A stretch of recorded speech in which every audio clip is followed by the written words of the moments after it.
लेकिन ये सब अभी एक थ्योरी है विधि। अगर अहोंडे सचमुच कुछ और चाहती है तो इसमें तुम्हारी जान भी जा सकती है विधि। क्या तुम ये क्या कह रहे हो मोमो? अभी भी वक्त है विधि। अहोंडे को बुलाने के लिए जो कुछ इस लेटर में लिखा है, क्या तुम वो सब कर पाओगी और यकीन से कर पाओगी? लेकिन ये क्या लिखा है इस लेटर में आखिर?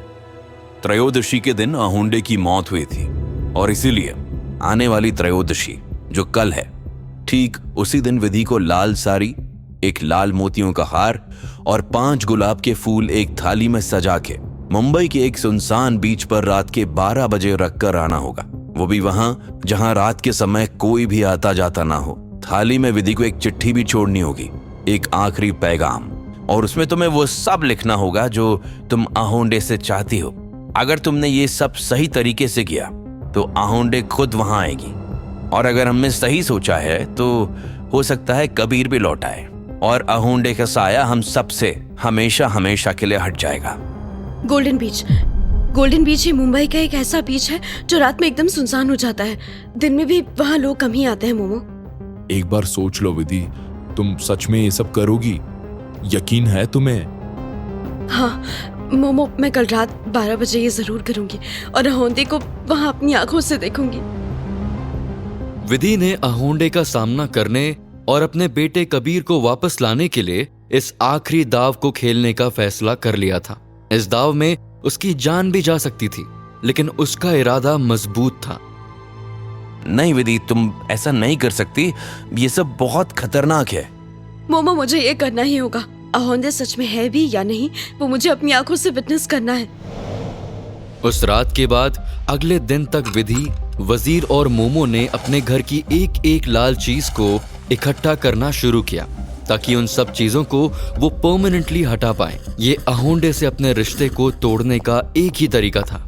ये red kurta, T shirt, bracelets सब कुछ ले आया हूँ मोमो। जो भी लाल था मेरे पास वो सब कुछ है इसमें। मैं भी अपने कुछ कपड़े, लिपस्टिक, कर्टन, डोरमैट, जितना हो सके लाल रंग का जो भी सामान मिले सब कुछ यहाँ ले आई हूँ। मोमो, अब क्या करना है? इन सबको आग लगा दो। क्या आग? क्यों लेकिन? हाँ वजीर, इन सबको आग लगानी होगी। ये सब कुछ अहोंडे का असर कम करने के लिए है। कुछ ही देर में वजीर और विधि के घर के पीछे से धुआं निकलना शुरू हो गया। मोमो एक के बाद एक वो लाल रंग की चीजें आग में डालते जा रहा था जो वजीर और विधि ने इकट्ठा की थी। शाम ढलने में अभी भी कुछ वक्त बाकी था, इसलिए सब वापस मोमो के पास बैठे अपने अगले कदम पर डिस्कशन कर रहे थे। विधि, तुम्हारे अहोंडे से कम्युनिकेट करने से पहले मैं कुछ बातें क्लियर करना चाहता हूँ। सब कुछ जो अब तक तुम्हारे साथ हो रहा है, जैसे तुम्हारी बिल्ली लूसी का मरना एक्चुअली अहोंडे का गुस्सा था। उस वक्त तुम लोग अहोंडे के इंडिकेशन समझ नहीं पा रहे थे।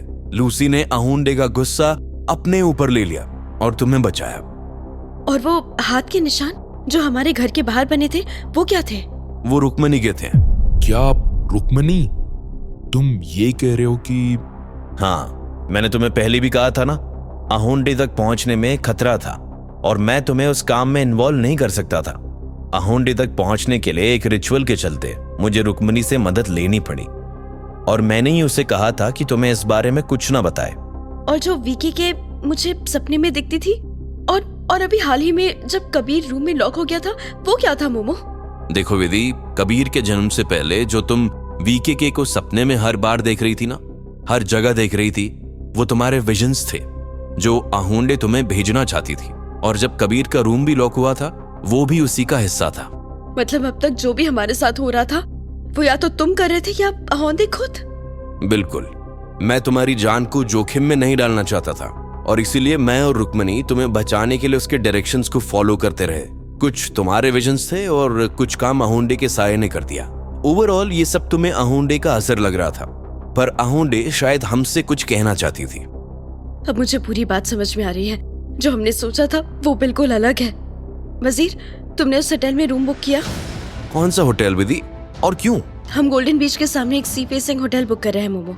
उसी बालकनी से हम अहोंडे को खुद विटनेस करेंगे आज रात। ये क्या चल रहा है यहाँ? विधि, मैं तुम्हें कितनी बार कह चुका हूँ कि मोमो, अब ये लड़ाई सिर्फ अहोंडे और कबीर की नहीं है, अब ये लड़ाई एक माँ की है जो अपने बच्चे के लिए लड़ रही है। ये लड़ाई उस माँ और ऐसी शक्ति की है जो उस माँ से उसका बच्चा छीनने की कोशिश कर रही है। लेकिन विधि, हो सकता है अहोंडे हमें कोई नुकसान नहीं पहुंचाना चाहती हो। शायद वो कुछ और कहना चाहती है। ये तो आज रात ही पता चलेगा मोमो, तुम मुझे मत रोको। रात के करीब 9 बजे के बाद विधि और वजीर अपनी कार में वो सब सामान लिए उस होटल के लिए निकल पड़ते हैं जो गोल्डन बीच के सामने बना है। मैं यहाँ रहूंगा, तुम दोनों अपना ध्यान रखना, ओके? तुम भी मोमो। हाँ, यही है वो होटल, और सामने में गोल्डन बीच है। विधि ने एक बार गोल्डन बीच की तरफ देखा और फिर अपने हाथ में सारा सामान उठा लिया। होटल में एंटर करते वक्त उन्हें एक अजीब सा सस्पेंस महसूस हो रहा था, जैसे वो कुछ अनजान और शक्तिशाली चीजों का सामना कर रहे थे। अभी से बालकनी में आकर खड़े रहने से कुछ नहीं होगा विधि, अभी सिर्फ 11 बजे हैं। क्या करूं वजीर, मेरी नजर इन लहरों से हट ही नहीं रही है। देखो ना कितना शोर कर रही है ये लहरें, लेकिन मुझे इस शोर में सिर्फ कबीर की आवाज सुनाई दे रही है, जैसे जैसे वो मुझे पुकार रहा हो कि मम्मा मम्मा मुझे बचा लो। मेरा कबीर, ये हमें क्या क्या क्या करना पड़ रहा है, कितने खुश थे हम। Calm down Vidhi.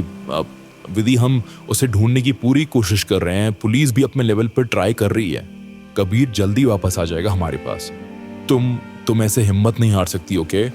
And see, you are an inspiration to so many. अपने कबीर को बचाने के लिए तुम यहाँ क्या कुछ नहीं कर रही।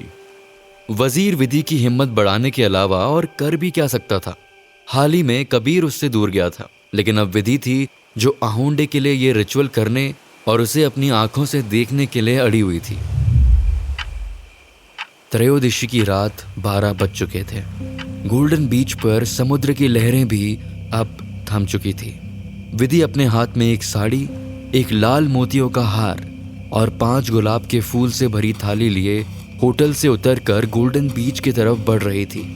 विधि ने उस थाली को समुद्र से थोड़ा दूर उसी गोल्डन बीच पर रख दिया और पलटकर वापस अपने होटल की तरफ जाने लगी। विधि, थाली रख के आई? तुम यहीं रुको वजीर, तुम बाहर नहीं आओगे, मैं बालकनी में अकेले जाऊंगी। अपनी जिद के चलते विधि अकेले होटल के उस रूम की बालकनी में जाकर खड़ी हो गई, जहां से गोल्डन बीच पर रखी वो थाली उसे साफ नजर आ रही थी। उसने बालकनी का दरवाजा भी बाहर से बंद कर लिया था ताकि वजीर उसे अंदर ना ले जा सके, लेकिन काफी देर तक देखने के बाद वहां उसे कोई नहीं दिखा। अहोंडे का इंतजार करते करते विधि उसी बालकनी में बैठ गई। रात के 1 बज रहे थे, लेकिन अब तक वो थाली वैसी की वैसी ही रखी हुई थी। रात गुजरने के साथ बालकनी में विधि की आंख लगने लगी थी।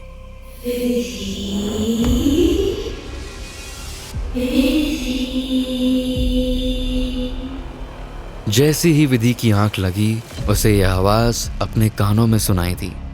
आंख खुलते ही विधि ने देखा कि वो थाली वहां से गायब है और जहां वो थाली रख के आई थी वहां एक अजीब तरह का धुआं उठ रहा था और उसे उस धुएं को देखकर लग रहा था कि जैसे उस धुएं के पीछे कोई खड़ा हो।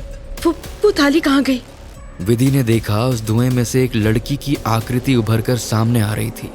जैसे जैसे वो आकृति उसके सामने आ रही थी, विधि के लिए समझना मुश्किल होता जा रहा था कि आखिर हो क्या रहा है। अहोंडे?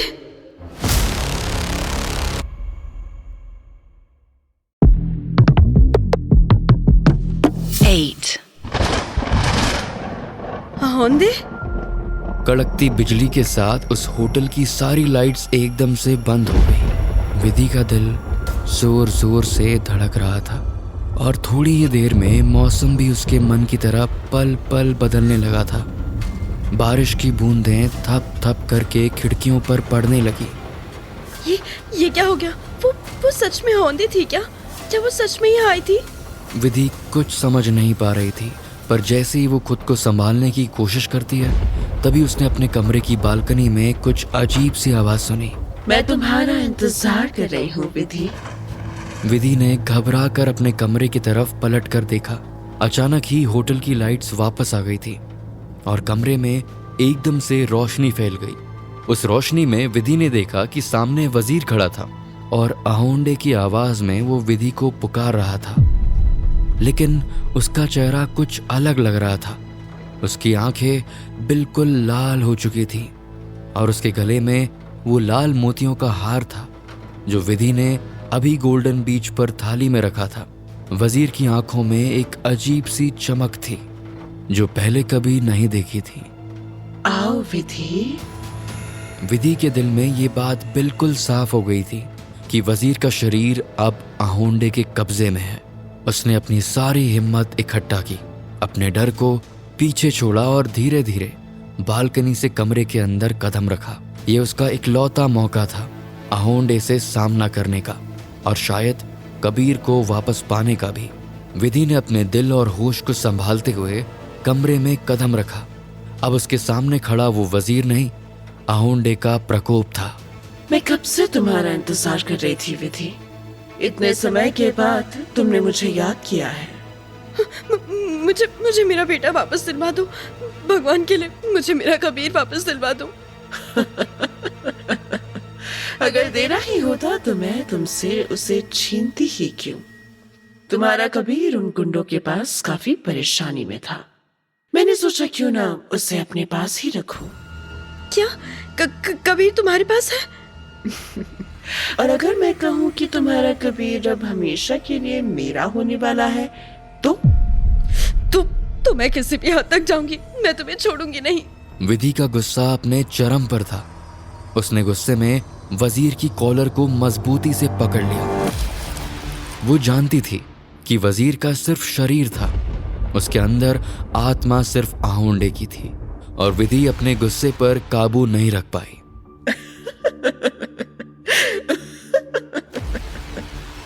आहोंडे ने पूरी तरह से वजीर के शरीर पर कब्जा कर रखा था और विधि भी उसके चेहरे में सिर्फ आहोंडे का गुस्सा देख पा रही थी। उसने एक पास पड़ा गुलदस्ता उठाया और गुस्से में वजीर के सर पर दे मारा। तुम किसे मारने की कोशिश कर रही हो विधि? ये तुम्हारे पति वजीर का शरीर है। चल तुम्हारा ये काम मैं ही पूरा कर देती। आहोंडे ने वजीर के पैरों को धीरे धीरे बालकनी की तरफ ले जाना शुरू कर दिया। विधि ने यह देखते ही उसके पीछे पीछे कदम बढ़ाया। उसके चेहरे पर घबराहट और आंखों में डर था। ये क्या कर रही हो तुम? वही जो तुम अभी कर रही थी, तुम्हारे पति को मारने की कोशिश। लेकिन अब मैं ये अपने तरीके से करूंगी। नो प्लीज ऐसा मत करो। और फिर अचानक से वजीर ने बालकनी से नीचे छलांग लगा दी। वजीर के नीचे गिरते ही विधि होटल की सीढ़ियों से नीचे उतरती हुई बीच की तरफ भागती है, अपने दिल में बस एक ही उम्मीद लिए कि वो उसे वहां जिंदा पाएगी। वजीर तुम कहाँ हो? मैं यहाँ हूँ विधि। जैसे ही विधि बीच पर पहुंचती है, उसने देखा कि आहोंडे ने वजीर को समुद्र की गहराई में ले जाना शुरू कर दिया है। पानी उसके कमर तक आ चुका है। विधि को कुछ समझ नहीं आ रहा था कि वो आहोंडे को वजीर के शरीर से कैसे बाहर निकाले।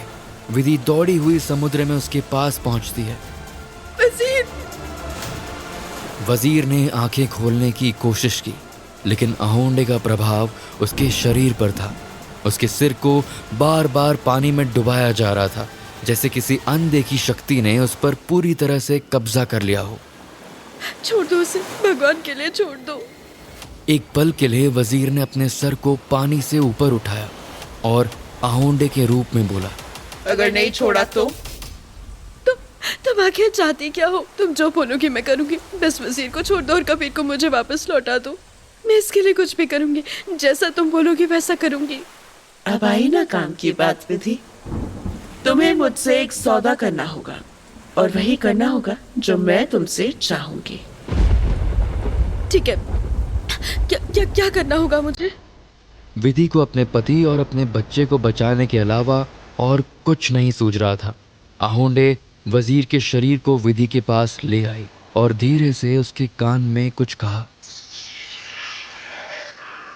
क्या? और ये बात तुम किसी को नहीं बोलोगी। आज यहाँ जो भी हुआ वो भी नहीं।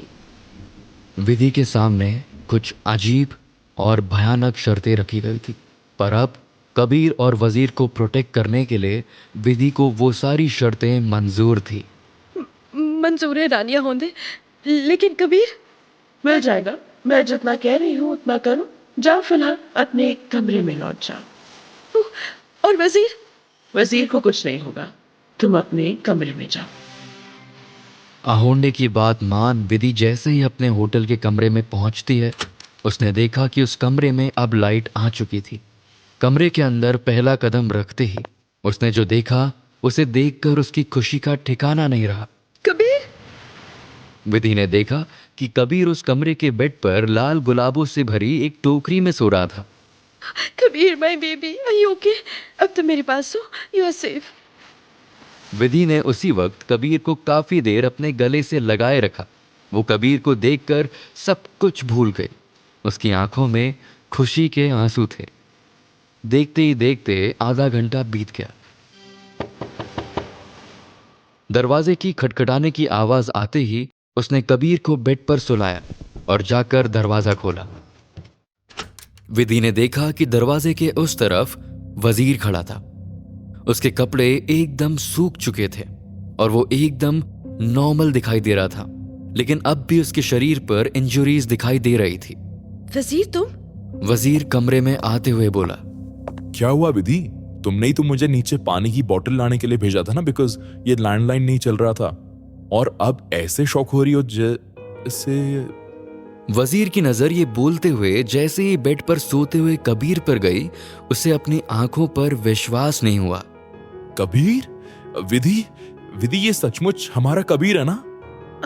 हाँ वजीर। कबीर, तुमने कर दिखाया विधि, तुमने कर दिखाया। हमारा कबीर वापस आ गया। लेकिन तुमने ये सब किया कैसे?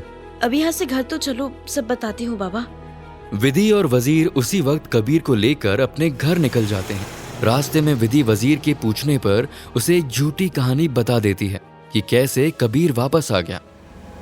थोड़ी ही देर में वो लोग अपने घर पहुंच चुके थे। कबीर अब भी सो रहा था। कार की आवाज सुन मोमो उसी वक्त घर के बाहर आ गया। उसने देखा कि विधि की गोद में कबीर लेटा हुआ है। कबीर को विधि और वजीर के साथ देख मोमो हैरान था। वाओ वाओ विधि, मुझे अब भी विश्वास नहीं हो रहा है विधि कि तुम कबीर को आहोंडे से वापस ले आई हो। तुमने ये कैसे किया Vidhi? I am very tired Momo, क्या अब हम कल बात करें? Okay fine, I am so happy Kabir वापस आ गया। उस रात कबीर के साथ वजीर और विधि एक लंबे अरसे के बाद शांति की नींद सोए थे। लेकिन विधि के मन में पूरी रात कुछ ना कुछ चल रहा था जो उसे अंदर ही अंदर खाए जा रहा था। उसे पता भी नहीं चला कि कब देखते ही देखते सुबह हो गई। मम्मा, मम्मा, भूख लगी है, आइसक्रीम खानी है। आइसक्रीम दो मुझे। श्योर बच्चा। मैं क्या तो खन्ना अंकल को मिल के आऊँ? खन्ना अंकल अभी बिजी होंगे बेटा, उनसे हम शाम को मिलेंगे। तो क्या हम मोमो अंकल के साथ फुटबॉल खेल सकते हैं? जरूर, लेकिन आप पहले अपना नाश्ता फिनिश करो। तुम्हें नहीं लगता कबीर बदल गया है? इससे पहले उसने इतनी खुलकर हमसे कभी बात नहीं की है विधि। सही कहा वजीर। पर विधि एक बात तो बताओ, तुमने ये सब किया कैसे? विधि असली बात मोमो से छुपाते हुए बातों को घुमा देती है और वही झूठ मोमो से भी बोल देती है जो पिछली रात उसने वजीर से कार में बोला था। लेकिन कबीर तो किडनैपर्स के पास थे ना? हाँ, लेकिन आहोंदे ने ही उनसे बचाया है उसे, और उसे अपने पास महफूज रखा हुआ था। वो बस इंतजार कर रही थी कि कब हम उससे कम्युनिकेट करें और कब हमें वो कबीर को लौटाए। ओ देखा, मैं कहता था ना, आहोंडे हो ना हो कोई पॉजिटिव एनर्जी ही है। चलो बढ़िया है, अब मुझे भी जल्दी से स्पेन के लिए टिकट्स करा लेनी चाहिए। व्हाट? तुम जा रहे हो मोमो? अब कबीर भी आ गया है, आहोंडे का साया भी हम लोगों से हट चुका है, तो मुझे अब निकलना चाहिए विधि। नहीं मोमो, तुम अभी कहीं नहीं जाओगे। अरे मेरा अब क्या काम विधि? मोमो, वजीर, मैं ये सोच रही थी कि वैसे भी हम लोग कब से कहीं घूमने नहीं गए। अभी मोमो भी यहाँ है और कबीर भी आ गया है, तो क्यों ना हम घूमने के लिए किसी ऐसी अच्छी जगह पर चलें। इतना सब होने के बाद अब हमें एक ब्रेक चाहिए। मुझे एक हिल स्टेशन के बारे में पता लगा है, वो यहाँ से बस 150 किलोमीटर की दूरी पर है। क्यों ना हम वहाँ जाएं? विधि सही कह रही है मोमो, तुम कुछ दिन के लिए यहाँ रुक जाओ ना। देखो कबीर भी तुम्हारे साथ कितना खुश है। अच्छा ठीक है बाबा, लेकिन हम जैसे ही घूमकर वापस आएंगे मुझे निकलना होगा। विधि वजीर और मोमो को घूमने के लिए मना लेती है। उनके बीच डिसाइड होता है कि वो लोग अगले ही सुबह वहां से 150 किलोमीटर दूर एक हिल स्टेशन पर घूमने जाएंगे। सभी को बातों में लगाकर विधि ना जाने क्या सोचने लगी। वो धीरे से सभी से आंखें चुराकर अपने रूम में चली गई और दरवाजे को अंदर से बंद कर लिया। अपने आप को शीशे में देखते हुए विधि बोली, आपके मकसद को पूरा करने का पहला कदम मैंने ले लिया है। आशीर्वाद बनाए रखना रानी आहुंडे।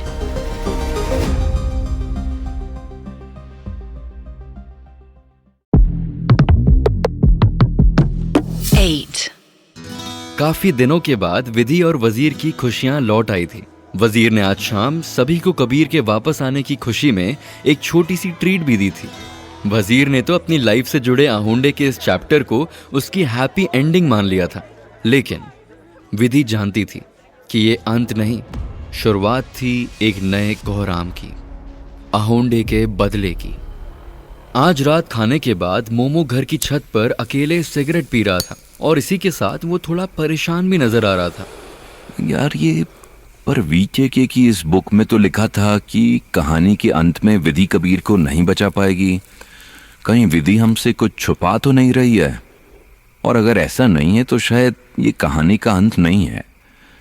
इसका मतलब है कि अभी विधि और वजीर को बहुत कुछ देखना बाकी है। मोमो परेशान होते हुए काफी देर तक छत पर घूमता रहा और अपनी सिगरेट खत्म करके अपने रूम में चला गया। काफी रात बीत चुकी थी, लेकिन एक अजीब सा डर उसे खाए जा रहा था। जहां हर कोई अब तक सो चुका था, मोमो अभी भी अपने कमरे में इधर उधर घूम रहा था। आखिर ऐसा कैसे हो सकता है? आहुंडे और विधि का कम्युनिकेशन इतनी आसानी से कैसे हो गया? मैं ये मान ही नहीं सकता। कुछ तो है जो विधि हम लोगों से छुपा रही है। और तो और मैंने और एक चीज नोटिस की कि वजीर जरूर खुद को नॉर्मल शो कर रहा था, लेकिन उसकी बॉडी पर कुछ इंजरीज भी थी। I could see it very clearly, एकदम साफ साफ। ये सोचते हुए मोमो एक बार फिर अपने टेबल पर रखी सिगरेट उठाकर लाइट करता है। अभी भी उसके मन में एक अलग ही उथल पुथल चल रही थी। वीके की बुक में जो भी लिखा था अब तक वो सब वर्ड टू वर्ड हुआ है, और उसमें लिखा था कि कहानी के एंड में विधि कबीर को खो देगी। So how is this possible? I don't get this यार। I do not have a good feeling about this. Momo ने सिगरेट को क्रश करने के लिए टेबल पर रखी एश ट्रे को ढूंढा और वहीं टेबल पर ही वीके की बुक भी रखी हुई थी। सिगरेट क्रश करते समय गलती से मोमो उस बुक को टेबल से नीचे गिरा देता है। वीके की उस बुक के नीचे गिरते ही उसके कुछ पन्ने खुल गए, लेकिन उसमें मोमो को कुछ ऐसा दिखता है जिसे देखकर उसकी आंखें चौड़ी होने लगी। वो उसी वक्त सिगरेट छोड़कर उस बुक को जमीन से उठाकर अपने हाथों में ले लेता है। ये क्या? इस बुक के बीच के पेजेस कहाँ हैं? इस पर मेरा ध्यान पहले क्यों नहीं गया? फक या अल्लाह। मोमो देखता है कि उस बुक के बीच के कुछ पन्ने वहां से गायब थे। मोमो बार बार उस बुक के पेजेस पलटाते जा रहा था, लेकिन उसे वो पेज कहीं नहीं मिले जो उस बुक में से गायब थे। इसका सीधा मतलब था कि विधि और कबीर की कहानी में कुछ मोड़ ऐसे भी थे जो कोई नहीं जानता था। मोमो फौरन वजीर और विधि के पास जाकर उन्हें ये बात बता देने की सोचता है। विधि पक्का हमसे कुछ छुपा रही है, और मुझे इसी वक्त ये पायल की आवाज कहाँ से आ रही है? अब रात के करीब 3 बज रहे थे और इस वक्त परेशान होकर मोमो अपने कमरे से विधि और वजीर के कमरे की तरफ जाने की सोच ही रहा था कि उसे अपनी खिड़की के बाहर से पायल की आवाज सुनाई देती है। वो खिड़की के पास जाकर बाहर देखने ही वाला होता है कि ये तो विधि है। ये इस वक्त आउट हाउस की तरफ क्यों जा रही है? मुझे पता था कुछ ना कुछ गड़बड़ तो जरूर है। मोमो देखता है कि आधी रात गए विधि अपने घर के बाहर बने एक आउट हाउस की तरफ जा रही होती है। वो अपने कमरे से ही उसे छुप कर देखने लगता है। विधि उस वक्त खुले बालों के साथ एक लाल जोड़ा पहनकर अपने घर के आउट हाउस की तरफ बढ़ रही थी। ये विधि के आउट हाउस में जाती वहां क्या हो रहा है? मोमो ने अभी अभी जो देखा वो देखकर उसे अपनी आंखों पर विश्वास नहीं हो रहा था। ये पल उसके लिए काफी डरावना था। उसके शरीर में अजीब सी सिरहन दौड़ गई थी। या अल्लाह, मैं क्या करूं? विधि के पीछे जाऊं या नहीं? ये करना खतरे से खाली नहीं होगा। मुझे यहीं से सब कुछ देखना होगा। अब तक विधि वो लाल जोड़ा पहने उस आउट हाउस के अंदर जा चुकी थी। आउट हाउस के अंदर पहुंचते ही उसने उसका दरवाजा अंदर से बंद कर लिया। वजीर को इस बात की जरा भी भनक नहीं थी। वो तो आराम से कबीर के साथ एक चैन की नींद सो रहा था। उधर आउट हाउस में विधि एक कुर्सी पर जाकर बैठ गई। और वहां की सारी लाइट्स को बंद कर दिया। विधि ने उस अंधेरे आउटहाउस में अपने सामने रखी टेबल पर एक मोमबत्ती जलाई। उसे देख ऐसा लग रहा था जैसे उसकी आंखों में खून उतर आया हो। विधि पता नहीं क्यों इस वक्त बहुत गुस्से में लग रही थी। उस लाल जोड़े में वो जैसे पूरी तरह एक दुल्हन लग रही थी, लेकिन इस दुल्हन के चेहरे पर खुशी नहीं बल्कि खून सवार था। अपने कमरे में खिड़की के पास खड़े मोमो को एकदम से उस आउटहाउस से किसी के चिल्लाने की आवाज आने लगी। ये तो विधि की आवाज है। आउटहाउस में जाते ही उसकी लाइट्स भी ऑफ हो गई है और विधि ऐसे क्यों चिल्लाने लगी है? मौसम अचानक बदल गया और वहां तेज बारिश शुरू हो गई। विधि को देखकर मोमो की नींद पूरी तरह से उड़ चुकी थी। वो बस विधि को आउटहाउस में उस मोमबत्ती के सामने लाल जोड़ा पहने जोरों से चिल्लाते हुए सुन रहा था।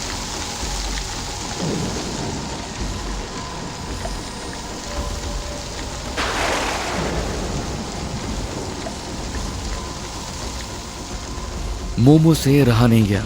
हिम्मत करके वो अपने कमरे से निकलकर उस आउटहाउस की तरफ बारिश में आगे बढ़ने लगा।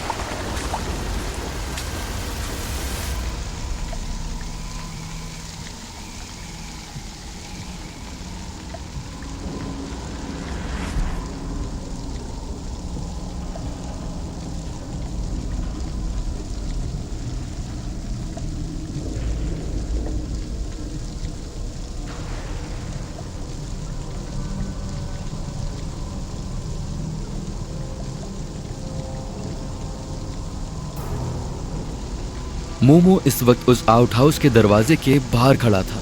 अंदर जाना सही होगा या नहीं, क्या करूं?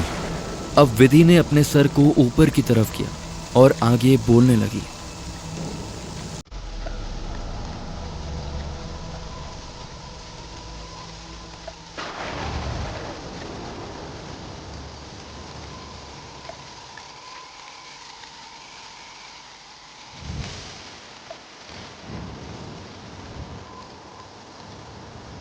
मोमो के दरवाजे के बाहर पहुंचते ही विधि समझ चुकी थी कि दरवाजे के बाहर कोई है। वो अपनी कुर्सी से उठी और दरवाजे की तरफ बढ़ने लगी। लगता है विधि बाहर आ रही है। तभी अचानक से मौसम बदलने लगता है और मोमो को मालूम पड़ता है जैसे विधि उसके आंखों के सामने से गायब हो गई हो। Wait for season 2 of Ahonde. Season 2 of Ahonde coming soon.